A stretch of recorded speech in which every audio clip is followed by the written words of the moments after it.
एक समय की बात है। एक दयालु और प्यारी लड़की रहती थी जिसका नाम सिनी था। सिनी अपनी सौतेली माँ और दो सौतेली बहनों के साथ रहती थी। ये सभी सिनी से बहुत जलती थीं। सिनी की सौतेली माँ बहुत कठोर थी और सिनी को दिन रात काम करवाती थी। वह उसे सुबह सुबह उठकर घर की सफाई करने, चावल के खेतों में काम करने और यहाँ तक कि अपनी सौतेली बहनों के कपड़े धोने का भी काम देती थी। सिनी की सौतेली बहनें माया और तारा बहुत आलसी और घमंडी थीं। वे हमेशा सिनी को तंग करती थीं और उसे अपना काम भी करने के लिए मजबूर करती थीं।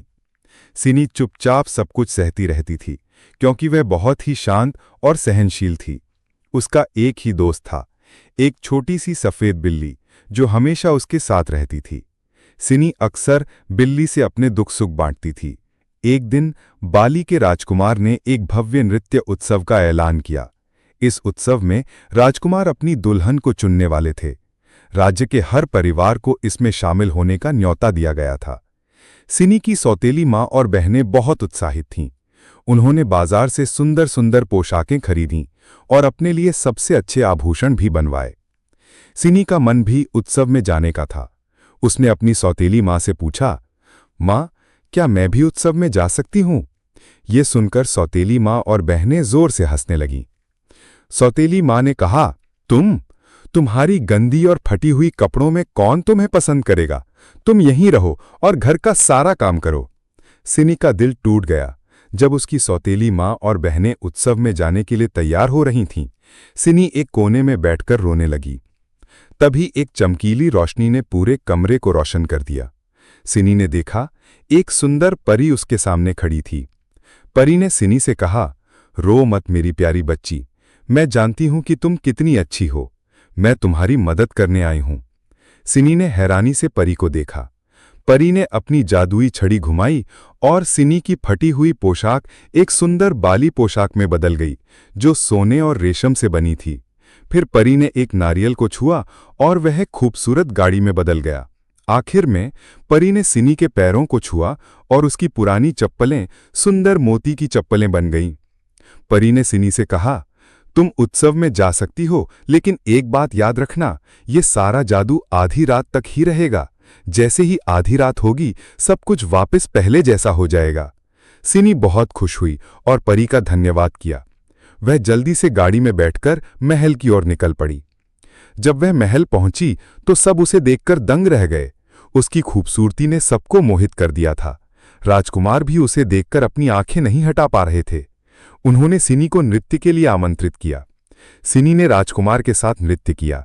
वे दोनों एक दूसरे से बात करते हुए बहुत हंसे और उन्हें लगा जैसे वे एक दूसरे को सदियों से जानते हैं।